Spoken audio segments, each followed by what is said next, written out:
xin chào tất cả mọi người. Chào mừng mọi người đã đến với kênh của mình Viva Crochet. Thì hôm nay mình sẽ hướng dẫn các bạn móc một chiếc túi top với họa tiết sọc caro như thế này. Ok, bây giờ chúng ta sẽ bắt đầu luôn nha. Thì chất liệu đây mình sử dụng đó là len dao, và ở đây thì các bạn còn phải có 4 cuộn với 4 màu khác nhau. Và kim móc đây mình dùng cái độ dày đó là 4mm.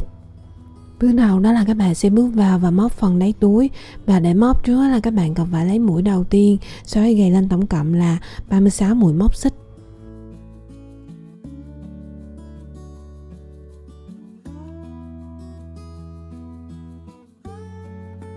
Sau khi mà các bạn đã gầy lên đủ 36 mũi móc xích rồi, bước tiếp theo đó là các bạn sẽ bước vào và móc lên dòng thứ nhất, và để móc trước là các bạn sẽ gầy lên 3 mũi móc xích nữa.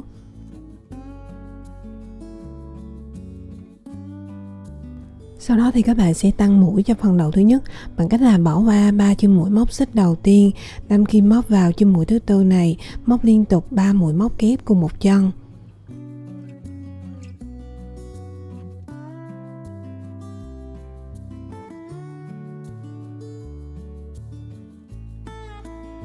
Tiếp theo nữa, với các chân mũi còn lại thì các bạn sẽ đâm kim móc vào mỗi một chân mũi và móc lên mỗi một mũi móc kép, và các bạn sẽ lặp lại cái bước như vậy cho đến hết chân mũi cuối cùng. Thì mình sẽ tiếp tục hướng dẫn các bạn nha.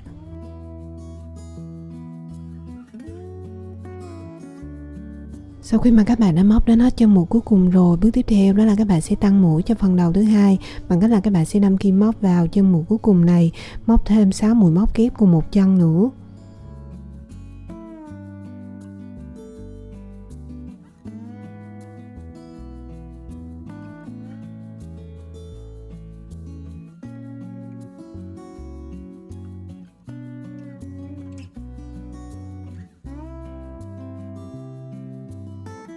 Tiếp tục đó là các bạn sẽ xoay qua các chân mũi nằm ở phía bên tay trái và móc lên các mũi móc kép. Thì đầu tiên đó là các bạn sẽ đâm kim móc vào chân mũi đầu tiên của sợi len nằm ở phía bên tay trái và móc lên một mũi móc kép đầu tiên. Sau đó bắt đầu từ chân mũi thứ hai này trở đi thì các bạn sẽ đâm kim móc vào mỗi một chân mũi và móc lên mỗi một mũi móc kép, và các bạn sẽ lặp lại cái bước như vậy cho đến hết chân mũi cuối cùng. Thì mình sẽ tiếp tục hướng dẫn các bạn nha. Sau khi mà các bạn đã móc đến hết chân mũi cuối cùng rồi, bước tiếp theo đó là các bạn sẽ tăng mũi cho phần đầu thứ nhất bằng cách là các bạn sẽ đâm kim móc vào chân mũi cuối cùng này, móc thêm 3 mũi móc kép cùng một chân nữa.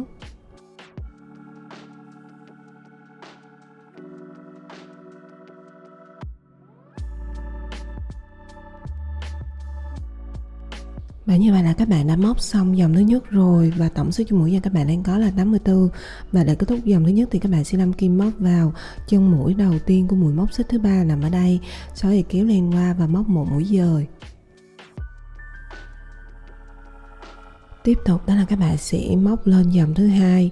Bởi dòng thứ hai này đầu tiên đó là các bạn sẽ tăng mũi cho phần đầu thứ nhất trước, và để móc trước hết là các bạn sẽ gầy lên 3 mũi móc xích. Sau đó thì các bạn sẽ đâm kim móc vào chân mũi đầu tiên và móc lên một mũi móc kép.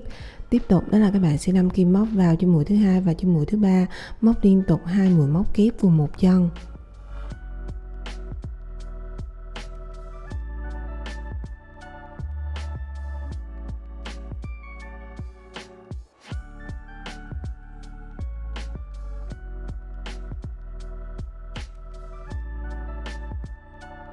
Tiếp tục với 36 chân mũi kế tiếp thì các bạn sẽ đâm kim móc vào mỗi một chân mũi và móc lên mỗi một mũi móc kép, và các bạn sẽ lặp lại cho đến khi nào mà các bạn móc đủ 36 mũi móc kép. Thì mình sẽ tiếp tục hướng dẫn các bạn nha. Tiếp theo đó là đến 6 chân mũi của phần đầu thứ hai thì các bạn sẽ tăng mũi bằng cách là các bạn sẽ đâm kim móc vào mỗi một chân mũi và móc liên tục 2 mũi móc kép cùng một chân.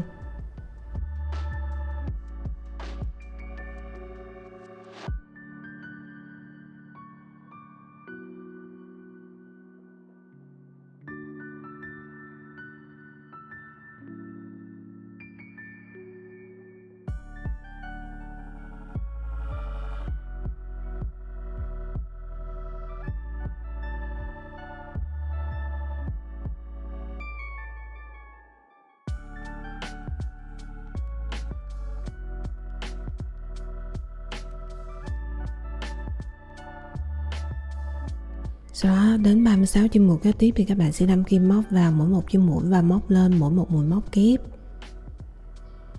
Tiếp tục đó là các bạn sẽ tăng mũi cho 3 chân mũi của phần đầu thứ nhất bằng cách là các bạn sẽ đâm kim móc vào mỗi một chân mũi và móc liên tục 2 mũi móc kép cùng một chân.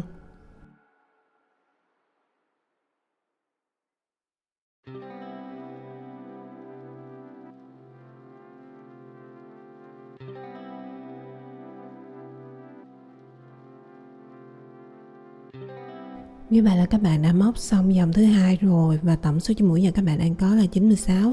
Và đã kết thúc dòng thứ hai thì các bạn sẽ đâm kim móc vào chân mũi đầu tiên của mũi móc xích thứ ba là nằm ở đây, sau đó thì kéo lên qua và móc một mũi dời. Sau khi mà các bạn đã móc xong dòng thứ hai rồi thì các bạn đã móc xong phần đáy túi và bắt đầu từ dòng thứ ba trở đi thì các bạn sẽ chuyển qua móc phần thân túi. Vì vậy mà các bạn không còn tăng mũi ở hai bên phần đầu nữa mà các bạn sẽ giữ nguyên số chân mũi cho mình. Và cụ thể cách móc sẽ là như sau. Đầu tiên đó là các bạn sẽ gài lên 3 mũi móc xích và bắt đầu từ chân mũi thứ hai này trở đi thì các bạn sẽ đâm kim móc vào mỗi một chân mũi và móc lên mỗi một mũi móc kép, và các bạn sẽ lặp lại cái bước như vậy cho đến hết dòng thứ ba. Và sau khi mà các bạn đã móc xong dòng thứ ba rồi, với dòng thứ tư các bạn cũng sẽ lặp lại các bước tương tự giống như là dòng thứ ba mình đã hướng dẫn, và mình sẽ gặp lại các bạn sau khi mà các bạn đã móc xong dòng thứ tư nha. Sau khi mà các bạn đã móc xong dòng thứ tư rồi, bước tiếp theo nữa đó là các bạn sẽ kết mũi lại bằng cách là móc lên một mũi móc xích, kéo lên ra một đoạn và dùng kéo cắt đi phần đoạn len thừa này cho mình.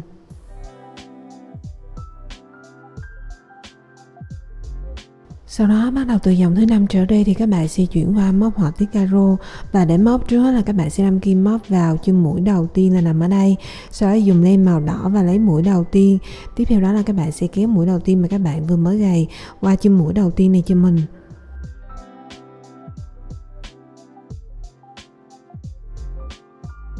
Tiếp tục đó là các bạn sẽ gài lên 3 mũi móc xích, đâm kim móc vào chân mũi thứ hai và móc lên một mũi móc kép.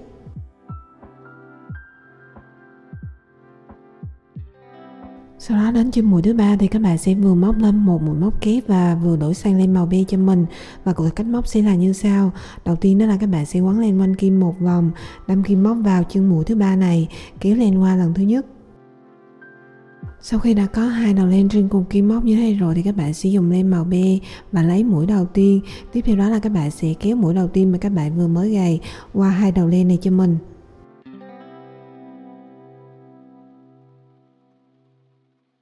Như vậy là các bạn đã đổ màu len xong rồi. Thì với len màu đỏ các bạn sẽ nẹp vào các chân mũi móc kép trong quá trình móc. Còn đối với len màu be thì các bạn sẽ đâm kim móc vào 3 chân mũi kế tiếp và móc liên tục 3 mũi móc kép trên 3 chân mũi.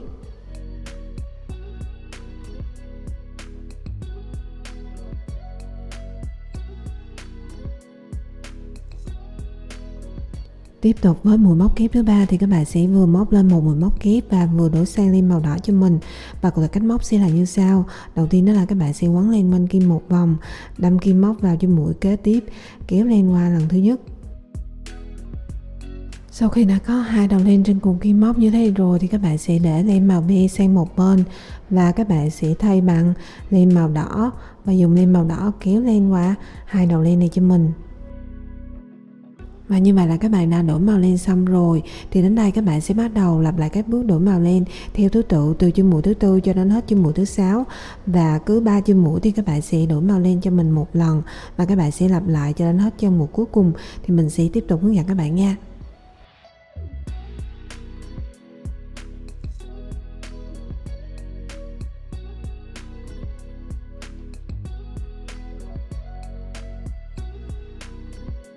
Sau khi mà các bạn đã móc xong dòng thứ 5 rồi, bước tiếp theo đó là các bạn sẽ đâm kim móc vào chân mũi đầu tiên của mũi móc xích thứ ba là nằm ở đây, sau đó kéo len qua và móc một mũi dời.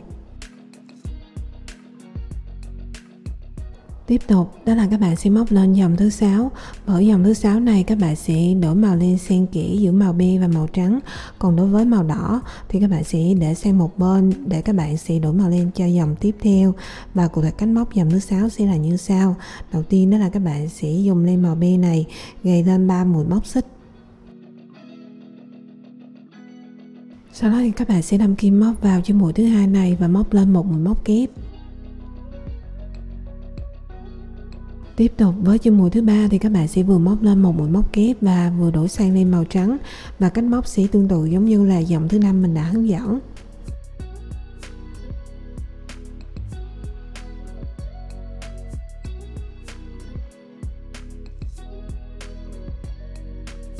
Như vậy là các bạn đã đổi màu len xong rồi. Bước tiếp theo đó là các bạn sẽ dùng len màu trắng, đâm kim móc vào 3 chân mũi kế tiếp, móc liên tục 3 mũi móc kép trên 3 chân mũi, và đến mũi móc kép thứ 3 thì các bạn sẽ vừa móc lên một mũi móc kép, vừa đổi sang len màu be, và cách đổi sẽ tương tự giống như là dòng thứ 5 mình đã hướng dẫn.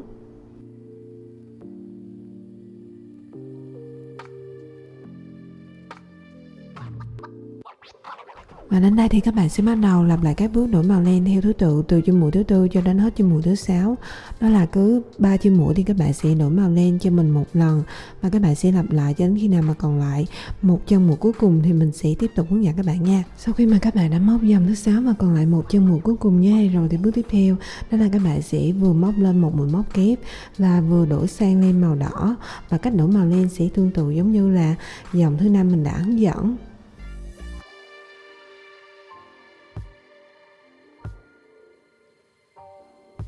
Tiếp theo đó là các bạn sẽ dùng len màu đỏ này đâm kim móc vào chân mũi đầu tiên của mũi móc xích thứ 3 và móc một mũi dời.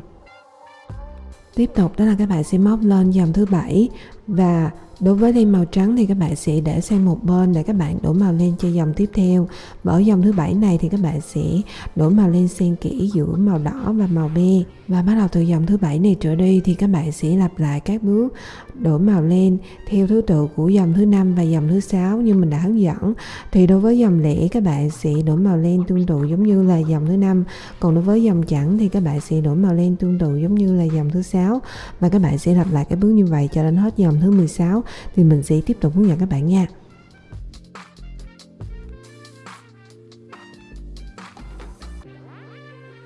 Sau khi mà các bạn đã móc xong dòng thứ 16 rồi thì các bạn đã móc xong phần họa tiết sọc caro. Bước tiếp theo đó là các bạn sẽ dùng kéo cắt đi phần len màu đỏ và len màu be cho mình.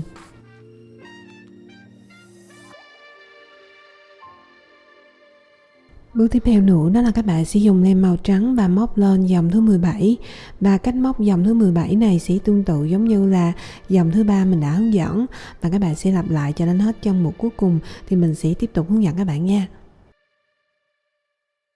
Sau khi mà các bạn đã móc xong dòng thứ 17 rồi, bước tiếp theo đó là các bạn sẽ kết len lại cho mình.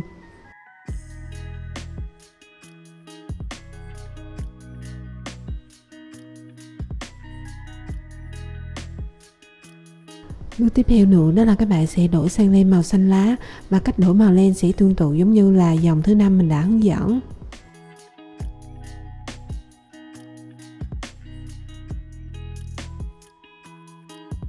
Và bắt đầu từ đây thì các bạn sẽ móc lên dòng thứ 18, và bắt đầu từ dòng thứ 18 này trở đi thì các bạn sẽ lặp lại các bước tương tự giống như là dòng thứ 3 mình đã hướng dẫn. Đó là các bạn sẽ đâm kim móc vào mỗi một chân mũi và móc lên mỗi một mũi móc kép, và các bạn sẽ lặp lại các bước như vậy cho đến hết dòng thứ 23 thì mình sẽ tiếp tục hướng dẫn các bạn nha. Sau khi mà các bạn đã móc xong dòng thứ 23 rồi thì tiếp tục đó là các bạn sẽ móc lên dòng thứ 24. Với dòng thứ 24 này thì các bạn sẽ móc phần viền, và cách móc sẽ là như sau. Đầu tiên đó là các bạn sẽ gài lên một mũi móc xích, đâm kim móc vào chân mũi đầu tiên, kéo len qua. Tiếp theo đó là các bạn sẽ dùng len quấn quanh kim móc một vòng. Sau khi đã có hai đầu len trên cùng kim móc như thế rồi thì các bạn sẽ dùng kim móc kéo len qua hai đầu len này cho mình. Như vậy là các bạn đã có được một mũi viền đầu tiên rồi. Với các mũi viền còn lại, cách móc cũng sẽ tương tự giống như là mũi viền đầu tiên mình đã hướng dẫn. Và mình sẽ gặp lại các bạn sau khi mà các bạn đã móc xong dòng thứ 24 nha.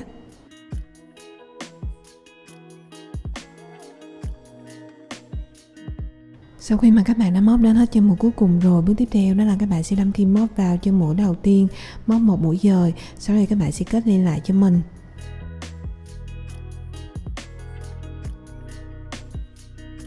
Như vậy là các bạn đã móc xong phần túi xách rồi. Bước tiếp theo đó là các bạn sẽ chuyển qua móc hai phần dây xách. Thì đầu tiên đó là mình sẽ hướng dẫn các bạn móc phần dây xách thứ nhất trước nha. Và để móc trước là các bạn cần phải lấy mũi đầu tiên, sau đó gài lên tổng cộng là 170 mũi móc xích.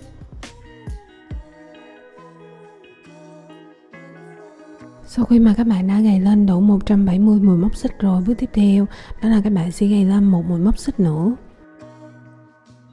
Sau đó thì các bạn sẽ bỏ qua chân mũi đầu tiên, và bắt đầu từ chân mũi thứ hai này thì các bạn sẽ đâm kim móc vào mỗi một chân mũi và móc lên mỗi một mũi dời, và các bạn sẽ lặp lại cái bước như vậy cho đến hết chân mũi cuối cùng thì mình sẽ tiếp tục hướng dẫn các bạn nha. Sau khi mà các bạn đã móc đến hết chân mũi cuối cùng rồi, bước tiếp theo đó là các bạn sẽ gài lên một mũi móc xích, kéo lên ra một đoạn và chừa một cái đoạn len dài khoảng 40 cm. Tiếp theo đó là dùng kéo cắt đi phần đoạn len thừa này cho mình.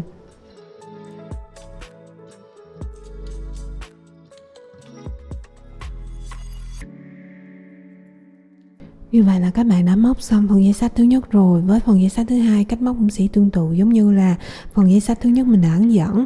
Và sau khi mà các bạn đã có được hai phần dây xách như thế này rồi, bước tiếp theo đó là các bạn sẽ gắn hai phần dây xách này vào phần thân túi cho mình. Và để gắn trước hết đó là các bạn cần phải xác định được 4 điểm mà các bạn gắn hai phần dây xách nằm ở phần miệng túi. Thì điểm thứ nhất là nằm ở phần lỗ của chân mũi thứ 14 và chân mũi thứ 15. Điểm thứ hai là nằm ở phần lỗ của chân mũi thứ 40 và chân mũi thứ 41. Điểm thứ ba là nằm ở phần lỗ của chân mũi thứ 62 và chân mũi thứ 63. Và điểm cuối cùng là nằm ở phần lỗ của chân mũi thứ 89 và chân mũi thứ 90. Và sau khi mà các bạn đã xác định được 4 điểm rồi, bước tiếp theo đó là mình sẽ hướng dẫn các bạn gắn phần dây xách thứ nhất trước nha.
Ok, như vậy là các bạn đã hoàn thành xong một chiếc túi top với họa tiết sọc caro như thế này rồi. Mình chúc các bạn sẽ thành công với sản phẩm các bạn làm ra nha. Chào tạm biệt và hẹn gặp lại các bạn ở video sau. Bye, see you.